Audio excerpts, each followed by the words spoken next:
Now tuned into the greatest. The Run with Manny Wilson podcast. The Run with Manny Wilson podcast.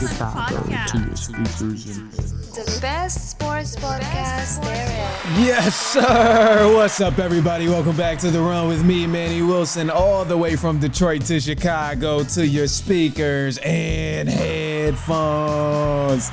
I appreciate you tuning in to the first interactive sports podcast, a community that makes sure your voice is heard. So if you hear something you agree with, you disagree with, you like, you dislike, go ahead, shoot me a call, 219-413-9405. And of course, we'll play your take back on our next episode. Now, look, we got a couple of different things to cover, man. Some fun topics here, but personally, I think we just witnessed one of the best moves of the offseason in the NFL, bro. This was a major move here. Drop the bomb. A major move. So to fill you guys in, while sending the second round draft pick to the Buffalo Bills, the Houston Texans received a four-time All-Pro wide receiver, Stefon Diggs, going to the Houston Texans. But it doesn't stop there. In addition, the Texans also received a 5th and a 6th round draft pick. So they didn't just land an All-Pro, they also got draft picks, and all they gave up was a 2nd round pick. So this is crazy. We got to digest, bro, because initially when I seen this, I'm like, bro, how the hell did the Buffalo Bills get robbed like this? How do you allow yourself to get finessed in this such way, bro? Like, you're giving up somebody a 4-time All-Pro, Stefon Diggs, and the only thing you're getting in return is a 2nd round pick? Not even multiple 2nd round picks? You don't get any other top tier athlete, top tier receiver, top tier running back, defensive piece, nothing. You get no other pieces in return. And even if you don't get multiple 2nd round picks, bro, hell, give me a 5th round pick, 6th round pick, 3rd round pick. Stack them picks up if you're going to start doing anything like this, bro. And that's what throws me off with the Buffalo Bills, because I'm like, looking at this, bro, it looks like the Bills just got finessed, bro. To me, when I seen this trade went down and I got the notification, I'm like, it was equivalent to waking up and seeing $500 missing from your account because you done got swiped. Like, it was insane. Like, I mean, hey, Texans done caught the Bills walking by themselves in the midnight through an alley, ran up on them, slapped them in the head with a brick, and took all their money out the wallet. The way I see this trade went down, bro, this was crazy. I mean, it's no way I'm trading someone of the caliber of Stefon Diggs for only a 2nd round pick in return. This guy has way too much value in the NFL, and he can impact the team so much more than a 2nd round pick in the NFL. So I need at least multiple picks, if anything. That's the first and foremost. I mean, the second thing here, when I'm looking at this trade and I think about what the Houston Texans have done, making this move, I think they've become an ideal picture of what you want to do when you're putting together an elite team around your quarterback. They've been moving with purpose this entire offseason. They've been getting it done. They've been making impactful moves and very urgent, honestly. Like, they haven't been playing much games in terms of bringing these pieces there on the offensive and defensive end. And I love what's going on here because you're surrounding CJ Stroud with a lot of different weapons on the offensive end. You're giving him some help for your defense to hold a lead, to protect the lead, to keep them in the game if needed. And that stuff is amazing because you already got Mixon from the offseason, Stefon Diggs, and you keep your guy Tank Dell and Nico Collins. Like, your receiving core is impeccable right now.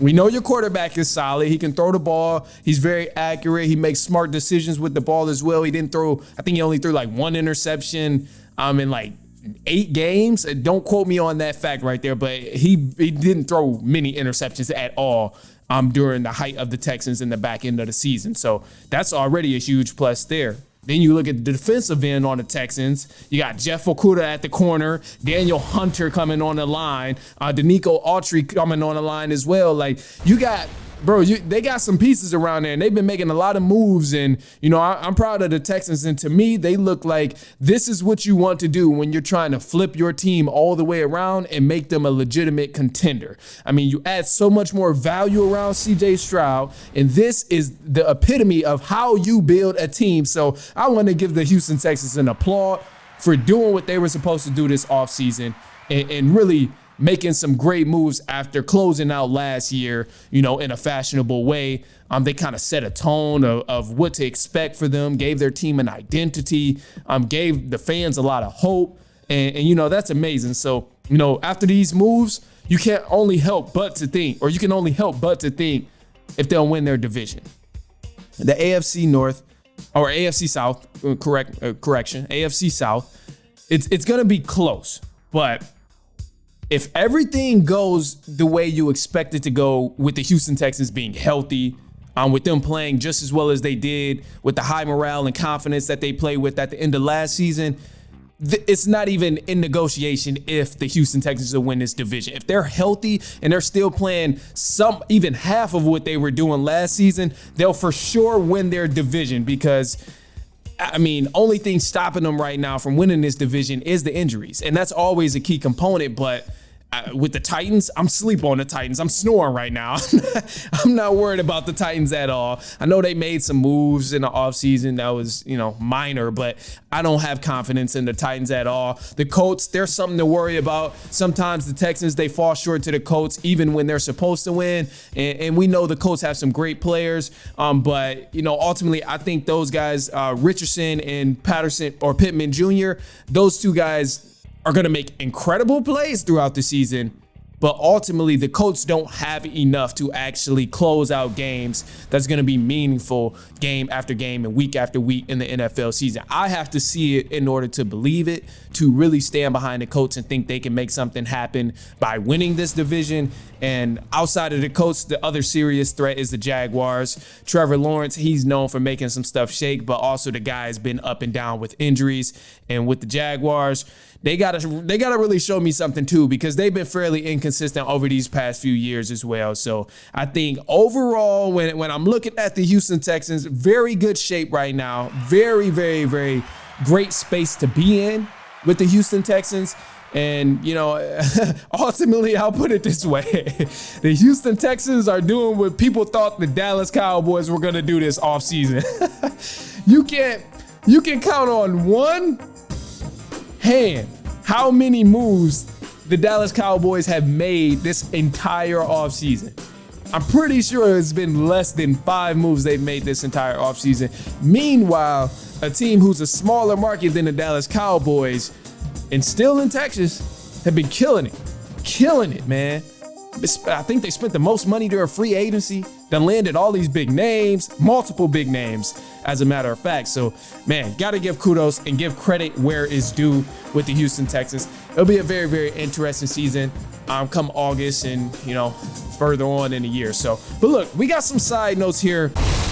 So the 76ers, they finally got their centerpiece back. Not just the center position, but they get their key guy back, Joel Embiid. He's coming back from injury, and I'm excited that the 76ers finally get this dude back because it just makes for great basketball when you see the 76ers match up against Denver Nuggets or something, and the Sixers have Joel Embiid. You see a great matchup from the bigs, but above all of that stuff in terms of personnel, what I'm super excited to see here is the 76ers get back to being one of the best teams in the Eastern Conference. I know they're sitting 8th seed right now, but I'm predicting them to go on a 5-game winning streak and clinch this 6th seed to wrap up before the playoffs. I know it's going to happen here, and I'll explain that shortly, but you got to keep in mind, too, before Joel Embiid got hurt, the 76ers was a 3rd seed. They were winning game after game. Embiid was playing at an MVP level. Maxey was balling out, doing his thing. Everybody was clicking very, very well together on the 76ers prior to Joel Embiid getting hurt. But once he went down, that's when you seen him start to fall smaller and smaller and get back in the standings. You seen the 76ers kind of decrease, and they didn't have as much hype. People weren't excited to watch a 76ers versus Miami Heat game like they're going to be excited tonight. And Joel Embiid coming back, not only am I saying, okay, he's going to play at an MVP level, but one of the reasons why I say it's going to help the 76ers, regardless of if he plays at an MVP level or not, I'm returning from injury, even in the playoffs, is because when Embiid is in the game, it helps this offense so much, and it helps them on the defensive end so much in a huge way. It makes this team so much better defensively because not only do you have a presence in the paint, but you have a guy who can hold his own on the island, and he's going to protect the paint if he does nothing else on that defensive end. Going to grab hella rebounds, and then don't forget, this guy can go coast to coast if he really, really needs to. Not that he will, but if he has to, he can. He's going to run a transition, get you easy buckets on the other end. But outside of fast break play, even if you're in a set offense, which is probably going to run through Joel Embiid, this guy having Maxey, Kelly Oubre, Tobias Harris, all of these guys who are great players, they will have less time or they'll have less emphasis on scoring rather than trying to get a bucket each time, because you'll have Joel Embiid on the floor this time. So adding Embiid, it's going to help take the pressure off of these other guys to score the ball. These pure buckets who can score the ball like Maxey, Kelly Oubre, Tobias Harris, those guys won't have to worry about scoring as much. They can focus on something else in impacting the game in a positive way, because you'll have Embiid who's going to hold the scoring total. You'll have Embiid to get other people open and make these open shots and make these easy shots and these easy layups and just the easy buckets on the offensive end. So, adding Joel Embiid is going to be huge for the 76ers team, and I'm loving it, man. I'm super excited that we get to watch this, and I doubt they end up falling to the play-in game, but since they're sitting at number 8 right now, if they were to play anybody in a play-in game in the Eastern Conference, I'm 1,000% positive they would end up winning. But I doubt that's even the case. They're going to get that 6th seed. And the main reason I say they get this 6th seed is because they play the Miami Heat tonight. And win or lose, it doesn't matter. But the next 5 games after the Miami Heat is really just a cakewalk, bro. They got the Memphis Grizzlies, the San Antonio Spurs, the Detroit Pistons, Orlando Magic, and the New York Knicks. The toughest game here is going to be the New York Knicks that they play. Grizzlies are beat down and injured. I think last time I looked, they had 11 people with injuries resting in the game, or they had 11 different lineup changes. It was something crazy. It was a statistic on them being injured. So I'm not worried about the Memphis Grizzlies. We know they haven't been a factor all season since Ja Morant been gone. The Spurs, obviously Wemby is there, but nothing too big, nothing too much to worry about. I'll say that Pistons is an easy win, unfortunately. Magic is an easy win, unfortunately. And then the New York Knicks is going to be a tough battle, but I think when push comes to shove, that Philadelphia 76ers team are going to show why they were the 3rd seed at one point. So I'm excited for it, but it sounds like a 6-game winning streak to me, including Miami Heat. Outside of that, we got some more stuff coming up in just a sec. LSU is in the news once again. Man, earlier in the episode, or earlier in the week, if you listen to, LSU was in the news. But this is a lot better. Some MLB stuff. You can't see it right now, but I'm repping that undefeated team in the MLB. I always say from Detroit to Chicago, but only one of those teams in the MLB is undefeated right now, and they about to beat the Mets as we speak right now. So I'm excited. We got some more stuff coming up in the news in just a second, some more topics. So stay tuned. We'll be right back. We're gonna play some ads. It's halftime. We'll be right back.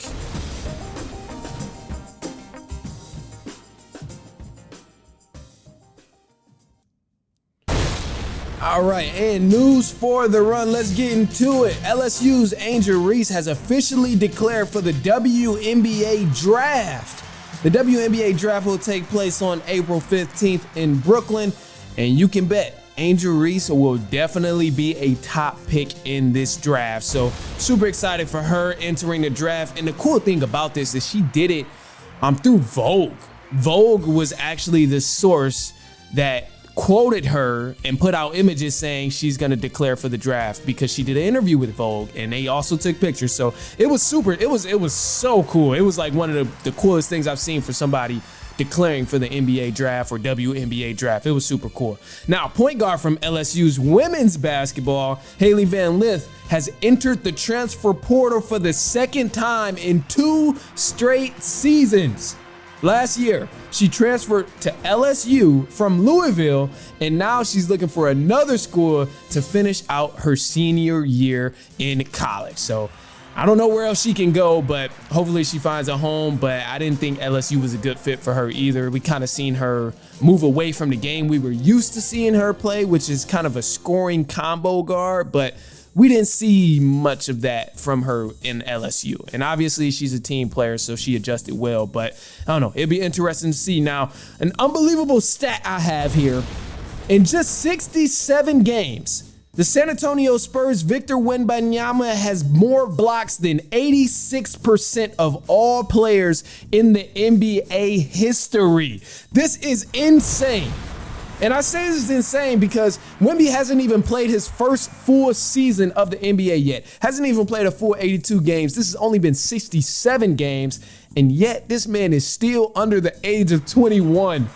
86% of the league has less blocks than Victor Wembanyama. This is absolute crazy.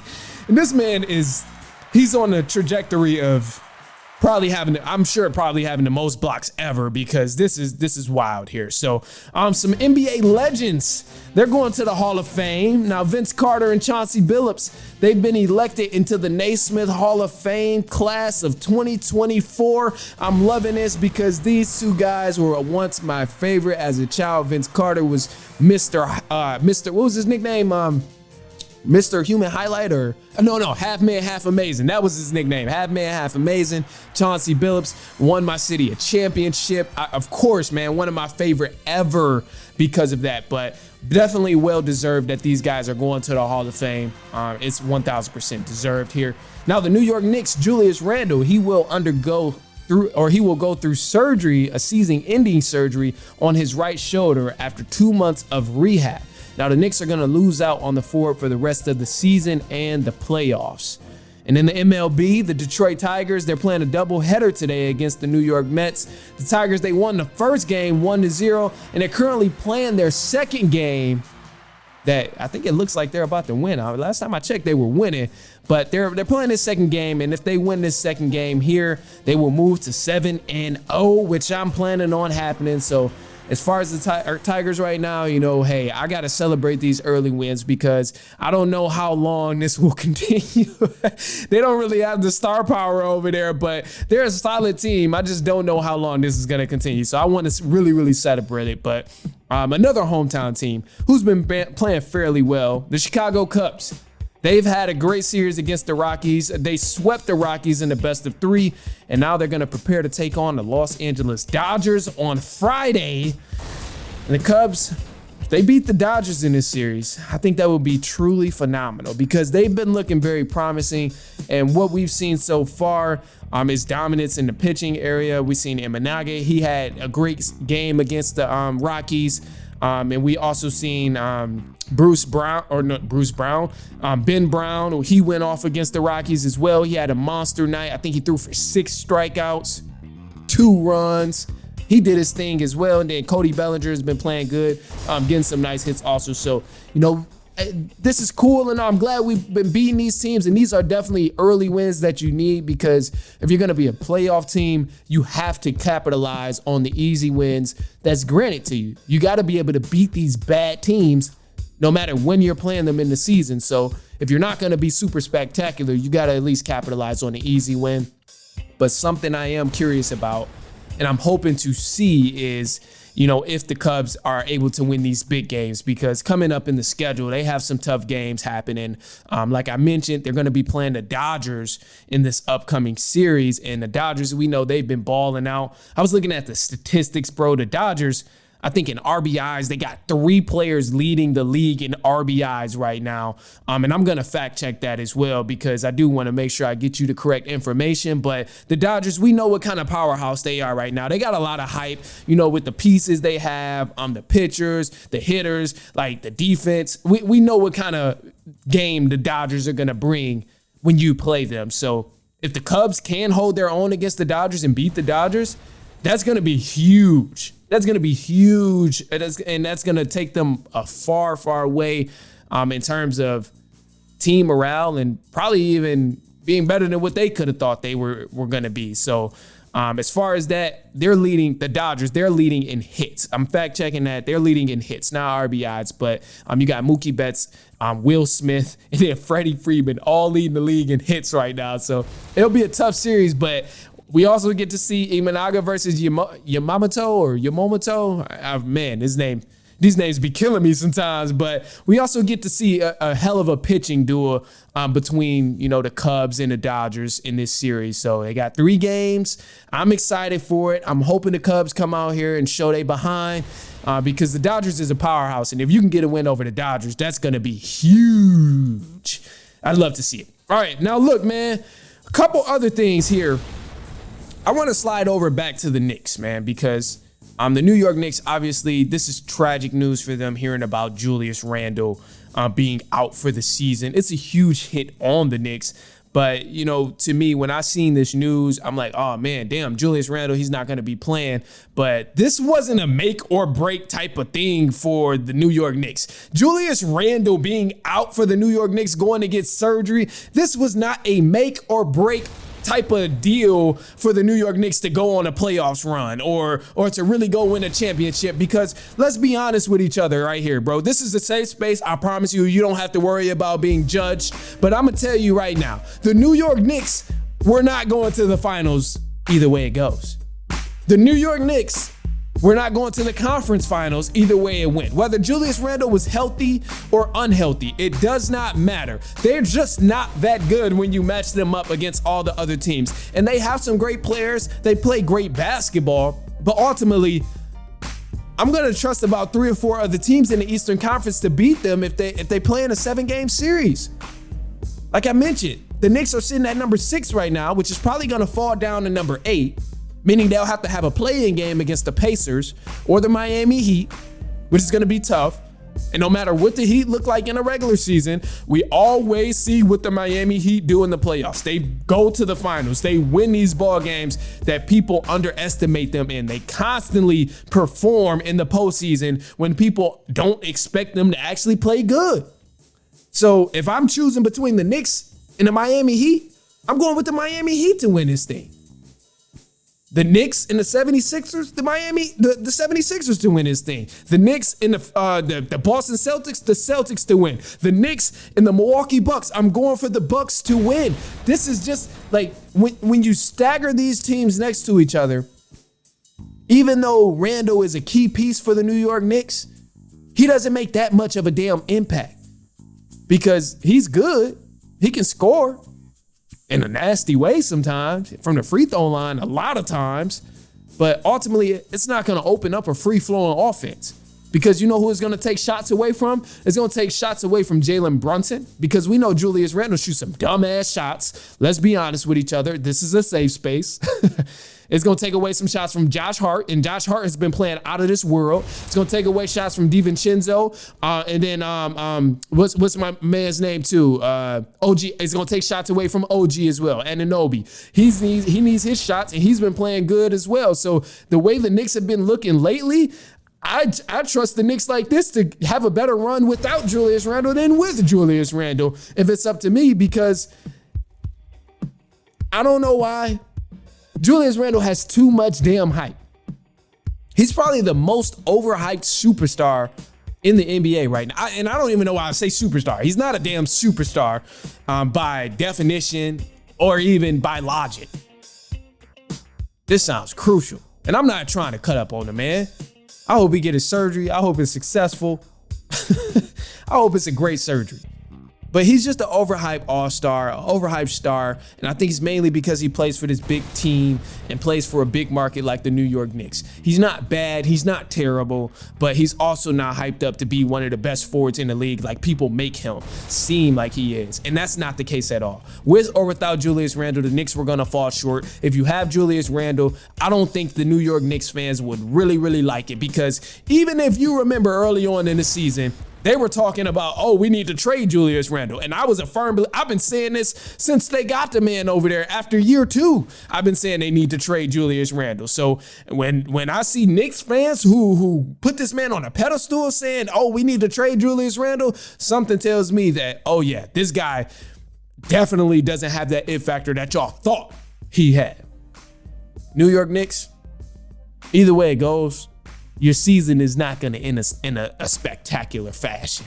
You're not putting up no banners at the end of the season. Unfortunately, that's the harsh truth. And I need to bring that segment back because clearly some of y'all need to hear this. This is the damn harsh truth about the New York Knicks and Julius Randle. Y'all best pieces right now are healthy. You play better without Julius Randle.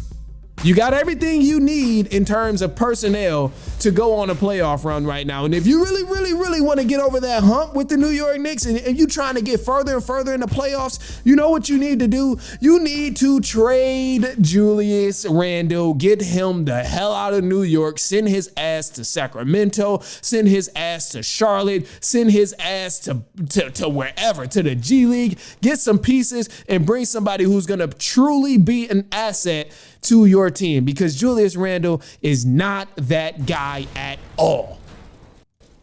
And that's the harsh truth. Even though that ain't the segment, that's the harsh truth. I need to bring that harsh truth back because I be disturbed sometimes, bro. And I try not to get too riled up on here, but I mean, hey, I can't help it. All right, look, man, that's all I got for y'all today. I appreciate you if you've been kicking it with me this whole time. Of course, man, shoot me a call, 219-413-9405. We'll play your take back on our next episode. And hey, man, you know, also too, something new and interesting, what I'm probably going to end up doing, just so you guys know, especially, you know, I think if you've been listening this long into the episode, you might be interested in this. What I'll probably end up doing is dropping another additional episode. I'm gonna try. Don't quote me on it, but I'm gonna try and drop an additional episode just of like updates throughout the week. Because sometimes, you know, there's a lot of behind the scenes stuff goes on. And usually in the past, I've never really wanted to admit it. But, you know, a lot of stuff happens on my own with this podcast. So when I say, hey, you gonna get this content and stuff, it ain't no, oh, I'm about to send this to somebody. It's, I'm about to get in the lab. I was working all weekend to get this. So, you know, a lot of times, you know, I don't want to make empty promises, but I'm going to try and get y'all another additional episode of just like some behind the scenes stuff of me preparing for the episode, preparing for some topics, trying to figure out what topic I'm going to do. And it might be a little lame, but hey, oh fucking well. Oh fucking well. That's another thing too, bro. I've been trying to clean up my language. I've been really trying to clean up my language, and you see how that's going. It's not going that good, but hey, if I'm not trying, I'm dying. So I'll keep it that way. But look, the last note I'm gonna leave y'all with, man, because I have been solid on this and very consistent in leaving y'all with a solid note. This quote I have here: "A calm sea ain't never made a skilled sailor, player. A calm sea has never made a skilled sailor. So take risks. Don't be afraid of what might happen. Don't be afraid of what that journey might look like, because you truthfully don't know until you start doing it. And then when you start doing it and you like, damn, it's getting a little foggy, it's getting a little tough, just remember, a calm sea ain't never made a skilled sailor. So you got to go through that storm, but it's going to make you better, bro, because you're going to be so skilled once you come out of that storm, bro. Once you come out of that crazy ass storm that's happening in the sea, and you've been whipping and driving, you've been turning the wheel, you've been flipping the wheel, and you've been riding the waves and getting it right, adjusting and twisting and turning and telling people to sit down, telling people to stand up, telling people to drop the anchor, all of these stuff. You've been conducting, doing everything on your own. Boy, you're going to be a skilled ass sailor. And they're going to be looking at you like, damn, hey, Captain, you've been doing your thing, player.